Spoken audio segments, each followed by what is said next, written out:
ఒక commercial property కోసం ఏకంగా 1.72 కోట్లు చెల్లించి ఆ ప్రాజెక్ట్ ఆగిపోయి పైగా ఆ బిల్డర్ ఇచ్చిన రీఫండ్ చెక్కులు కూడా బౌన్స్ అయితే పరిస్థితి ఎంత దారుణంగా ఉంటుందో కదా. ఖచ్చితంగా సంవత్సరాల తరబడి ఎదురుచూపులు, ఆపై కోర్టుల చుట్టూ తిరగాల్సిన దుస్థితి. సుమిత్ బన్సాల్ వర్సెస్ ఎంజీఐ డెవలపర్స్ కేసులో సరిగ్గా ఇదే జరిగింది. అవును, ప్రాజెక్టు విపరీతంగా ఆలస్యం కావడంతో సుమిత్ తన డబ్బును వెనక్కి అడిగాడు. దానికి ఆ బిల్డరేమో కంపెనీ చెక్కులతో పాటు తన సొంత గ్యారంటీ చెక్కులను కూడా ఇచ్చాడు. కానీ ఆశ్చర్యకరంగా అవన్నీ బౌన్స్ అయ్యాయి. దీంతో సుమిత్ వేర్వేరు క్రిమినల్ కేసులు వేశాడు. అంటే ఇక్కడ మనం ఈ లోతైన విశ్లేషణలో చూడాల్సిన అసలు ప్రశ్నేమిటంటే, ఒకే అప్పు కోసం వేరువేరు చెక్కులు బౌన్స్ అయినప్పుడు ఇలా బహుళ కేసులు పెట్టడం చట్టప్రకారం సమాంతర ప్రాసిక్యూషన్ అవుతుందా అని. అవును, అంటే ఒకే నేరానికి పదే పదే ప్రాసిక్యూట్ చేయడమా లేదా అన్నది. సరే, కోర్టు పత్రాల ఆధారంగా ఈరోజు మన విశ్లేషణలో దీన్ని వివరంగా చూద్దాం. కష్టపడి సంపాదించిన డబ్బును తిరిగి పొందాలనుకునే ప్రతి ఒక్కరికీ ఇదొక పెద్ద పోరాటమే. ఇక్కడ అత్యంత ఆసక్తికరమైన విషయమేమిటంటే ఆ బిల్డర్ వాదన వెనుకున్న లాజిక్. వాళ్ళ లాజిక్ ఏంటి? అప్పు అనేది ఒకటే, ప్రాపర్టీ రీఫండ్ మాత్రమే కదా. కాబట్టి ఒకే లావాదేవీకి సంబంధించి ఇన్ని కేసులు పెట్టడం సరికాదు అనేది వాళ్ళ ప్రధాన డిఫెన్స్. ఎగ్జాక్ట్లీ. అప్పు ఒకటే అయినప్పటికీ ఇక్కడ ఇచ్చిన డాక్యుమెంట్లు లేదా చెక్కులు వేరు.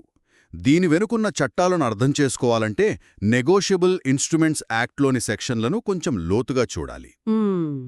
మనకు తెలిసిందే, సెక్షన్ 138 అనేది చెక్ బౌన్స్ కావడాన్ని ఒక క్రిమినల్ నేరంగా పరిగణిస్తుంది కదా. నిజమే. కాని ఇక్కడ బిల్డర్ ఏమంటున్నాడు, ఒక చెక్కు బదులు ఇంకోటి ఇచ్చాము కదా, ఒకే అప్పుకి 2 సార్లు ఎలా కేసులు పెడతారు అని. దీన్నే వాళ్ల చట్టపరమైన బాధ్యతల్లోంచి తప్పించుకునే ఒక షార్ట్కట్గా వాడాలని చూశారు. దీనికి కౌంటర్గా సెక్షన్ 139 చాలా బలంగా పనిచేస్తుంది కదా. ఈ సెక్షన్ ప్రకారం చూస్తే చట్టం ఎప్పుడూ చెక్ తీసుకున్న వ్యక్తికి అనుకూలంగా ఉంటుంది. ఖచ్చితంగా. ఆ చెక్కు వెనక ఉన్న అప్పు చట్టబద్ధమైనదే అని చట్టం ముందే భావిస్తుంది. ఆ లీగల్ ప్రిజంప్షన్ అనేది ఈ కేసులో చాలా కీలకం. అంటే అప్పు తీర్చేశామని లేదా ఆ చెక్ కేవలం గ్యారంటీ కోసమే ఇచ్చామని అబద్ధమని నిరూపించాల్సిన పూర్తి బాధ్యత నిందితుడిపైనే ఉంటుంది కదా. అవును, ఆ నిరూపణ అనేది కింది కోర్టులో జరిగే పూర్తిస్థాయి విచారణలో అంటే ట్రయల్లో సాక్ష్యాధారాలతో జరగాలి. కాని ఈ కేసులో నిందితుడు క్రిమినల్ ప్రొసీజర్ కోడ్లోని సెక్షన్ 482ను ఉపయోగించాడు. ఇది హైకోర్టును ఆశ్రయించి ముందుగానే కేసులను రద్దు చేయాలని చూసే ప్రయత్నం కదా. సరిగా చెప్పారు. ఈ సెక్షన్ కింద హైకోర్టులకు అసాధారణ పరిస్థితుల్లో కేసులను ముందుగానే రద్దు చేసే ప్రత్యేక అధికారం ఉంటుంది. దాన్ని అడ్డం పెట్టుకుని ట్రయల్ దాకా వెళ్లకుండానే కేసు కొట్టేయాలని బిల్డర్ ఒక తెలివైన ఎత్తుగడ వేశాడు. కానీ ఆ సెక్షన్ 482 అనేది చాలా అరుదుగా వాడాలి. ప్రాథమికంగా కేసు నిలబడదు అనుకున్నప్పుడు వాడాల్సిన పవర్ అది. దాన్ని ఇలా డిలేయింగ్ టాక్టిక్గా వాడటం ఆశ్చర్యం. అయితే సుప్రీంకోర్టు ఇక్కడే చాలా స్పష్టమైన తీర్పిచ్చింది. హైకోర్టులు ఎట్టి పరిస్థితిలోనూ ఇలాంటి కేసుల్లో మినీ ట్రయల్స్ నిర్వహించకూడదని తేల్చి చెప్పింది.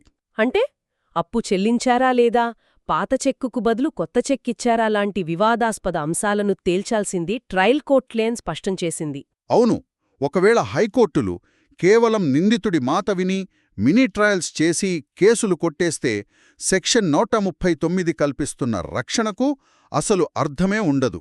ఎవరైనా చెక్కిచ్చి ఆ తర్వాత కేసు కొట్టేయించుకోవచ్చు అనే ధైర్యం వచ్చేస్తుంది గదా.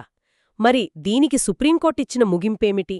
ఒక లావాదేవీలో వేరువేరు చెక్కులిచ్చి అవన్నీ బౌన్స్ అయినప్పుడు ప్రతి చెక్కు బౌన్స్ అవడం ఒక ప్రత్యేక చట్టపరమైన ఉల్లంఘనగానే చూడాలి అని సుప్రీంకోర్టు కుండబద్దలు కొట్టింది. దీనంతటి అర్థమేమిటి? ఇది సామాన్యులకు, వ్యాపారులకు చాలా ప్రాక్టికల్ సలహాలిస్తోంది. రియల్ ఎస్టేట్ లావాదేవీలైనా మరే ఇతర వ్యాపార లావాదేవీలైనా సరే.